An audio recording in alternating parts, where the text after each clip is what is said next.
வரலாறுலயே தங்கம் வந்து 60% இன்க்ரீஸ் இந்த வருஷம் நடந்திருக்கு. சோ அப்படி இருக்க பட்சத்துல தங்கம் வந்து இப்போ கொஞ்சம் கரெக்ஷன் ஆகும்னா கண்டிப்பா ஆக வேண்டிய நேரம் வந்துருச்சு. சிறுவா கரெக்ஷன் ஆகிட்டு இருக்கு. பட் ஆஸ் எ இன்வெஸ்டர் நான் எப்பவுமே என்ன சொல்றேன், நம்ம லாங் டர்மா கோல்ட பாக்கணும். லாங் டர்மா கோல்டு பார்க்கும்போது நம்ம எப்பவுமே இன்வெஸ்டடா தான் இருக்கணும். நீங்க அதுக்குன்னு வித்துட்டு வெளியே போகவே வேண்டாம்.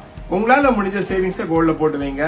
நீங்க 6 months 9 months 1 year அப்படின்ற பார்க்கும்போது உங்களுக்கு கோல்டு வந்து 20% 30% 40% சேவிங்ஸ் கொடுக்கும்.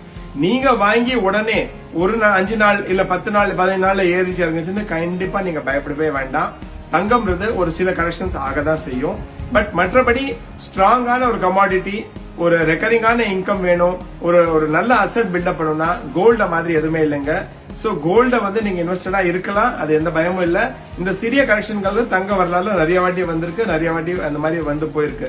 சோ அதை பத்தி கவலைப்படாம நீங்க கோல்ட இன்வெஸ்ட் பண்ணுங்க. ஆனா ஷார்ட் டேர்ம்ல நான் வாங்கி உடனே பணத்தை பார்த்துருவேன் நினைச்சீங்கன்னா கண்டிப்பா கோல்ட்ல வந்து இப்போ கரெக்டான டைம் கிடையாது. கோல்டு வந்து மறுபடியும் ஏறும், அதுக்கான டைம் இருக்கு. நம்ம வெயிட் பண்ணி தான் பார்க்கணும். வீட்டுல இருக்க பக்கத்துல இருக்க நகை கடையில போய் நல்ல நகை கடையில போய் நல்ல குவாலிட்டி இப்பவே உடனே வாங்கிக்கோங்க. அந்த மாதிரி ஒரு கமாடிட்டி எதுவுமே வேர்ல்டுலயே கிடையாதுங்க. No doubt about it. Thank you.